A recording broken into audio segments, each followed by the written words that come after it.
రాష్ట్రాల అభిప్రాయాలను పరిగణలోకి తీసుకోకుండా కేంద్రం ఇష్టానుసారంగా డీలిమిటేషన్ విధానంపై నిర్ణయం తీసుకుందని తెలంగాణ సీఎం రేవంత్ రెడ్డి విమర్శించారు. అసెంబ్లీలో డీలిమిటేషన్ ప్రక్రియకు వ్యతిరేకంగా సీఎం రేవంత్ రెడ్డి తీర్మానం చేశారు. అయితే దక్షిణాది రాష్ట్రాల మొదటి నుంచి డీలిమిటేషన్ను తీవ్రంగా వ్యతిరేకిస్తూ వస్తున్నాయని తెలిపారు. డీలిమిటేషన్పై కేంద్ర ప్రభుత్వం రాష్ట్రాల అభిప్రాయాలను తీసుకోకపోవడాన్ని తీవ్రంగా ఖండిస్తున్నామని తెలిపారు.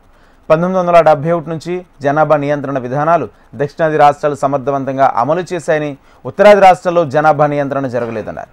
డీలిమిటేషన్ వల్ల ఆర్థిక ప్రయోజనాలతో పాటు ఉద్యోగ ఉపాధి అంశాల్లో దక్షిణాది రాష్ట్రాలకు తీవ్ర అన్యాయం జరుగుతుందన్నారు. 2026 జనాభా లెక్కల ప్రకారం పార్లమెంట్ నియోజకవర్గాల పునర్విభజన చేపట్టవద్దన్నారు. ఇక తెలంగాణలో అసెంబ్లీ నియోజకవర్గాల సంఖ్యను 153కు పెంచాలని, జనాభాకు అనుగుణంగా ఎస్సీ ఎస్టీ సీట్లను పెంచాలని అన్నారు.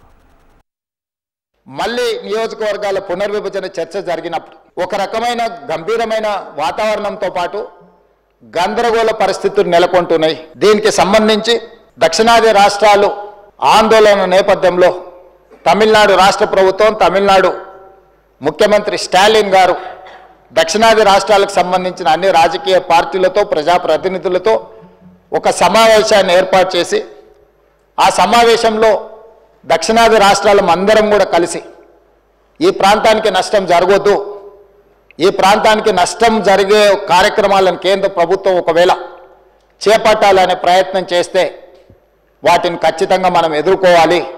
అదేవిధంగా రాబోయే 25 సంవత్సరాలు 1975 సమయంలో శ్రీమతి ఇందిరాగాంధీ గారు రాజ్యాంగ సవరణ చేయడం ద్వారా పాత పార్లమెంటు నియోజకవర్గాల నెంబర్నే కొనసాగించారు.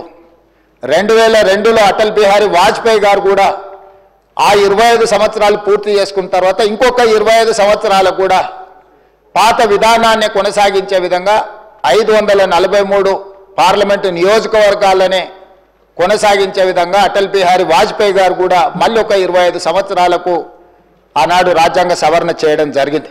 ఇప్పుడు చట్టంలో 2026 తర్వాత జనాభాను లెక్కించి ఆ జనాభా ప్రాతిపదికన నియోజకవర్గాల పునర్విభజన జరగాలనే అంశాన్ని పొందుపరచడంతో ఈరోజు మళ్ళీ నియోజకవర్గాల పునర్విభజన చర్చనీయాంశంగా మారింది.